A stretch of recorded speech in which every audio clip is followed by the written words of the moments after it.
Hello, this is Stephen Seifert. Welcome to Dulcimer Diaries. Dulcimer Diaries. There's only one diary. Dulcimer Diary. I don't like having an official name. I'd kind of like to have the name be different every time. You know. Hope you're doing well. I do. It's raining outside, and we've got some flowers blooming out there. Heather could tell you what they are. I can tell you they're beautiful. I've got some questions I've been seeing in the comments, so thanks. One of them asks what kind of coffee I like. I have gone back and forth my whole life on coffee and tea, and it's not always easy to figure it out, but I'll tell you, lately coffee's been too much for me. But I think if you drink coffee, if you commit to 5 days of coffee, I think you toughen up a little bit. But I've been enjoying tea for the last year at least.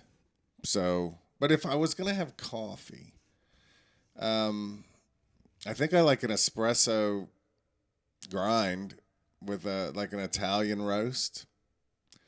And a French press or anything like it. I like coffee fresh. I don't want it, if it sits there at all, it starts to get acidic, But the big thing about me is I cannot have the same coffee all the time.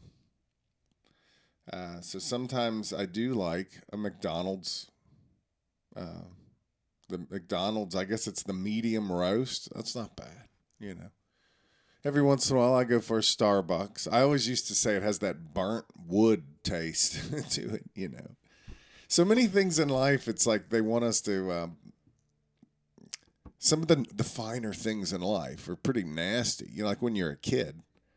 If you ever tasted a cigar when you were a kid, that'd be terrible. But it smells good. Coffee smells good. Doesn't taste that good. Beer looks good, doesn't taste that good. But as you get older, you start to think, oh, this stuff's good. This is the good stuff, I think I'm finally coming out of this is the good stuff phase. I think I'm starting to calm down, settle down a little bit. But for the teas, I like the really good green teas, and then I'll get off of this topic. I know people are hanging up left and right. You'll go buy a green tea, open up the bag and look at it. If it's brown, they don't know. It's supposed to be green tea. And I've even gone to some reputable dealers and gotten some of the worst green teas. Chinese greens are roasted. Japanese teas are steamed in general. And I've really been enjoying Japanese greens lately. And I'll tell you, if you've ever had like a crash after caffeine, the green tea has L-theanine in it, and that'll keep you from crashing. Let's go to the next question. Someone asked about phrasing. What is phrasing? So I'm going to make an attempt to explain what musical phrasing is. I think of phrasing in different ways, but one of the main ways is I think of it as kind of how we speak. So it's kind of musical phrases, musical sentences, musical paragraphs, things like that. So here's an example of a musical sentence.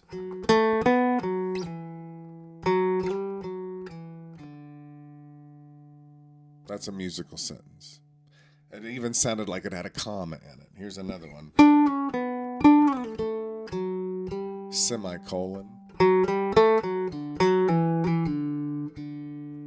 Period. So think about how people speak. Let me try an example. The car is finally clean. Period. Let me leave I'll quit saying the punctuation. The car is finally clean. And would it be too much to ask if everyone could consider not eating in the car? Now, that's something my dad might have said. Here's another thing. I think I probably think of what my dad would say. It's more clear for some reason than what I would say. My dad would go, I need you to listen. Close your mouth. Don't talk.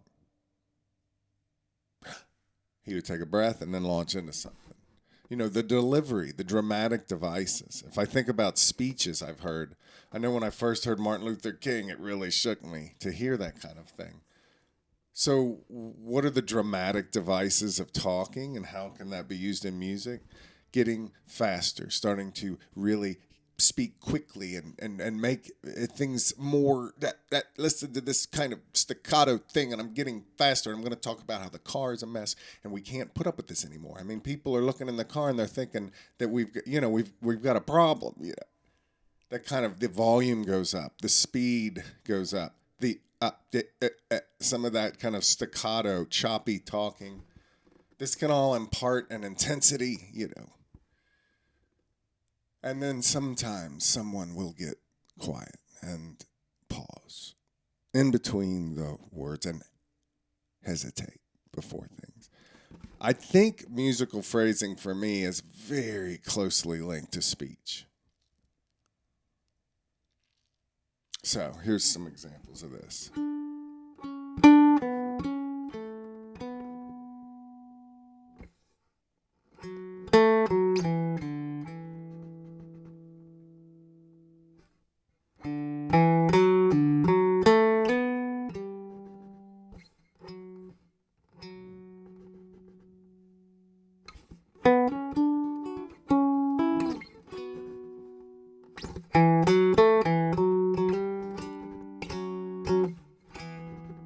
Can you hear the sentences?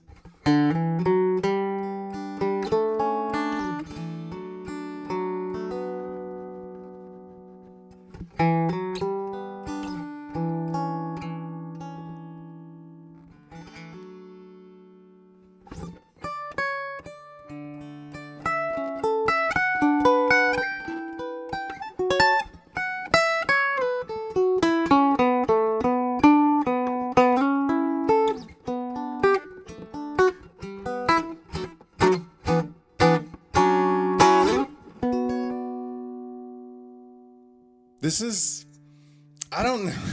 I mean, maybe the reason I insist that people try to learn a tune by first singing it or speaking the rhythms is it takes what you're good at with speaking, and all of you are pretty good at speaking, even some of you aren't that great. I mean, I've heard all of you ask me questions and make observations and you're all doing fine.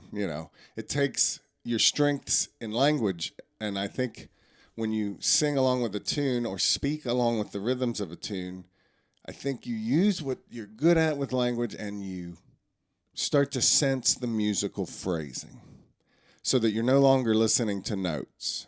You're no longer listening to chunks of notes. You're listening to phrases and sentences. So to me, notes are like letters. Chunks of notes are like words. Musical phrases, that's just like a prepositional phrase with words, sentences, paragraphs, that kind of thing.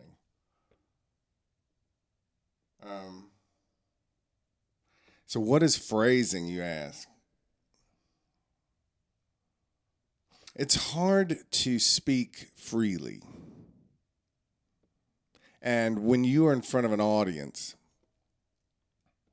if you don't trust yourself and you don't really trust the audience and you're scared, it is hard to speak freely. And the kind of intimacy we expect with our closest friends and relatives, it's hard to have that with an audience. And when I'm shooting video, it's a disembodied, audience. It's just, I'm looking at the corner of the room here, but I know you're out there.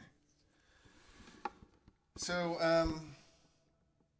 I want you to go to YouTube and start looking for great speeches. Maybe even put in the phrase great speeches. And listen to volume, speed, pauses, subtle hesitations. Listen for density of material.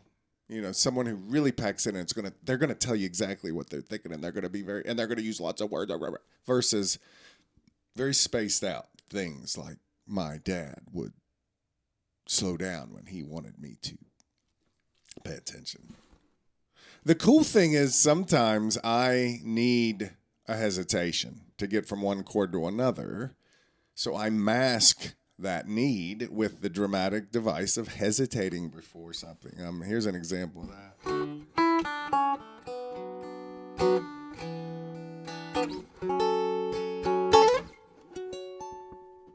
So right before I had to get way from here to here, I just hesitated, but made it dramatic. So these are the things with slow music in particular that's really great to feel. If you're going to go perform in front of people or enter a contest, you want to play in a way that makes you listenable. And I think that's the good phrasing is such a huge part of it on the slow stuff. If you're out of tune, that's distracting, If you look scared to death, that's distracting. There's many things that could help your performance and your contest performance, but there you go. And phrasing on fast things, I think there's different ways to think of that. But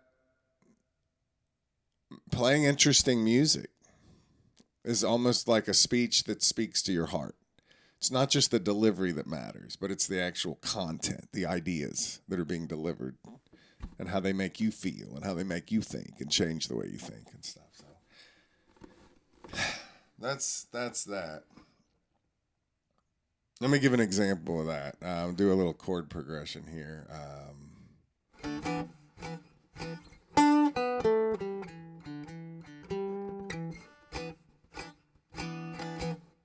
So I've got a chord going on.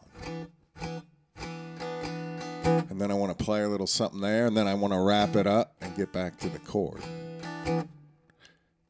One thing about phrasing is allowing space to occur. I think especially when you're playing with other people. I'm going to do a little idea here.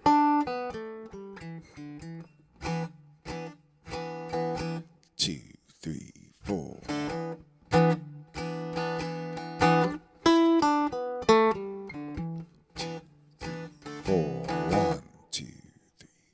So there's definitely a chord backup part of what I'm doing, and then there's also the melodic idea. Well, some people would take the melody and just make it way too busy, which is a matter of opinion, I guess. But here's me trying to be busy.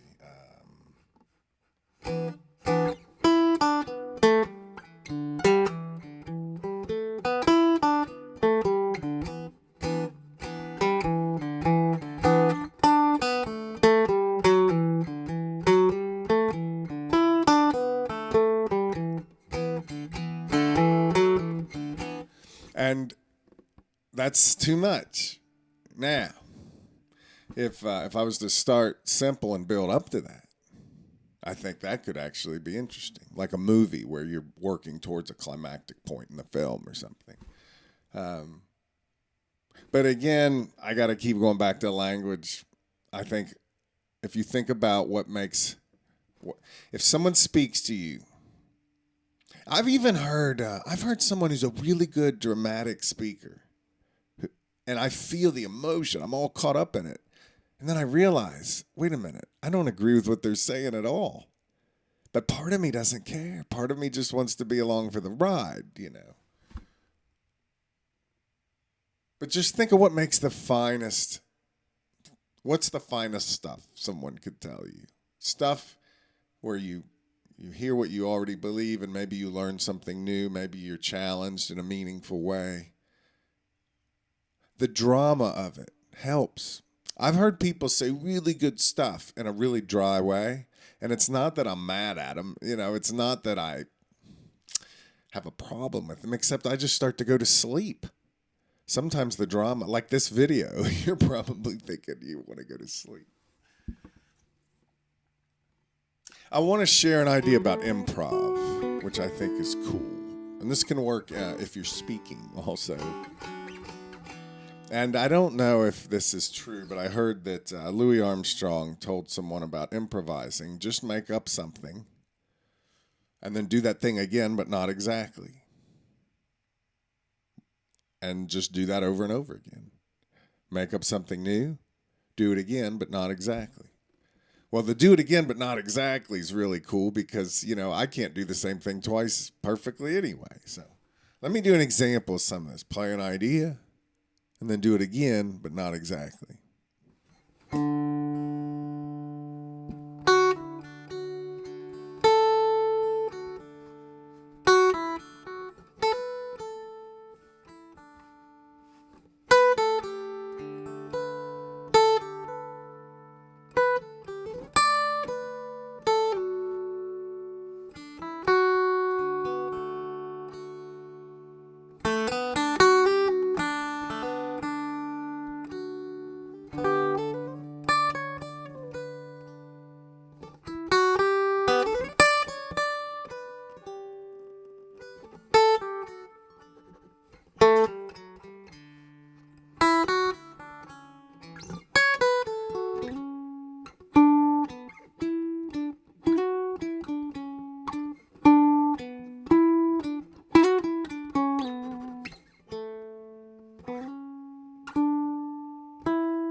Yeah, so sometimes I would do medium length ideas and then sometimes short ideas, sometimes longer ideas.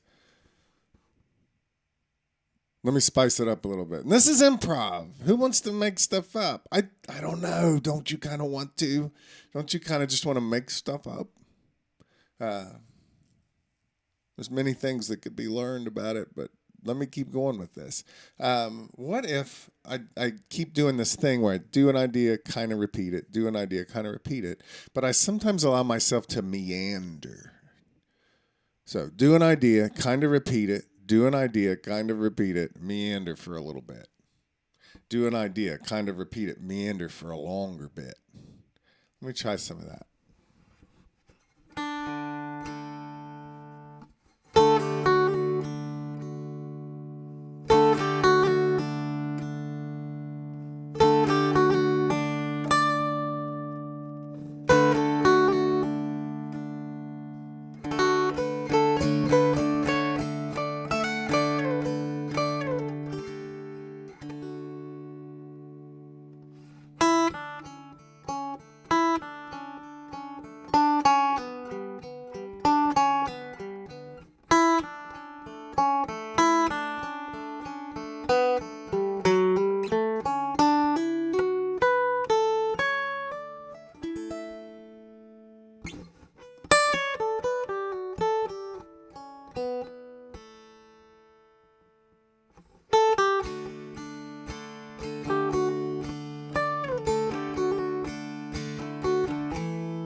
Yeah.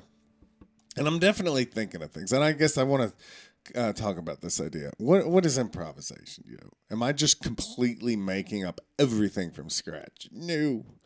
I love the idea that it's like a dance choreographer for a ballet company. They are not creating entirely new dance steps for the whole, work. They are taking pre-existing ideas and putting them together in new ways.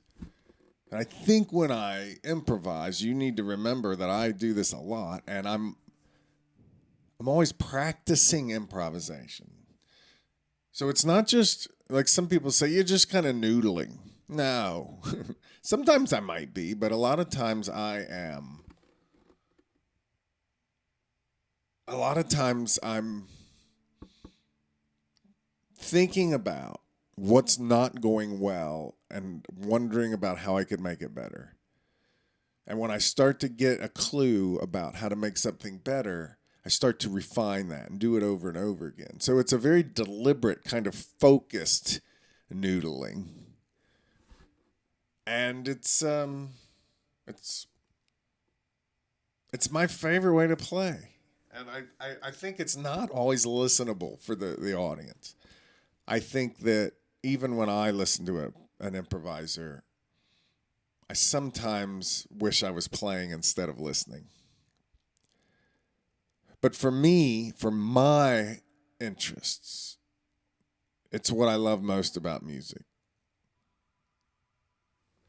And I like to take a tune that you know and improvise around it and see if I can't split the difference somehow between a pre-existing piece and me just doing deliberate, focused noodling. But I like that Louis Armstrong idea of do something and then do it again, but not exactly.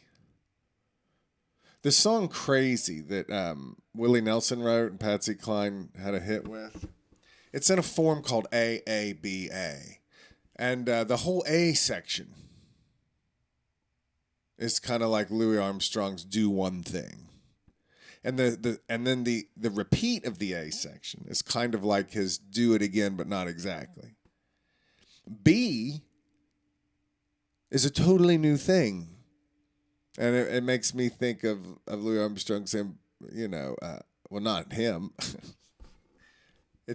When I was talking about him and I was saying sometimes I depart from the Louis Armstrong thing and I meander. So I think of AABA form is A, come up with something. A is doing it again, but not exactly. B, do some meandering, go somewhere else for a moment. A, return to that thing you did before, but not exactly. Go listen to Crazy. See if you can hear the A, form. I'm going to try to make up something using the A, form.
So that's A form. Now my problem is I can't remember what I made up sometimes.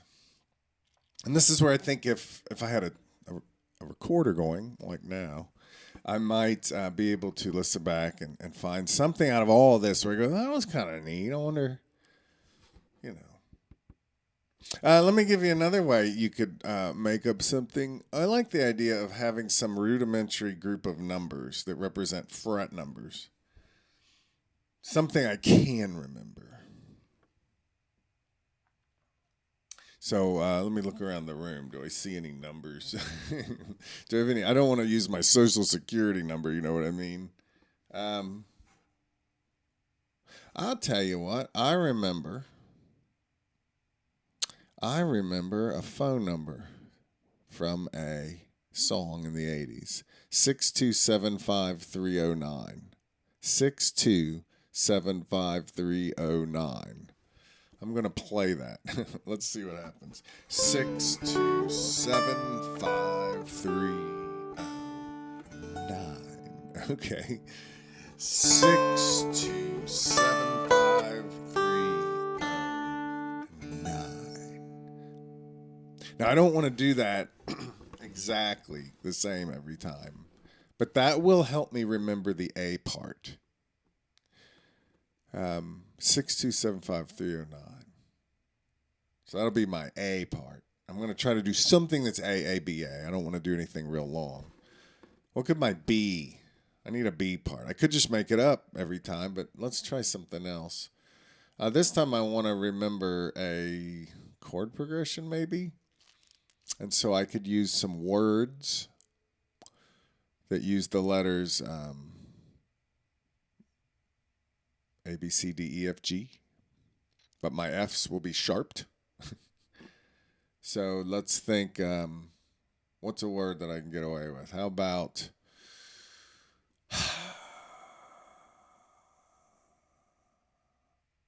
B-E-A-D? Let's go with that. Bead, like a beaded necklace. B-E-A-D. So B-E-A-D.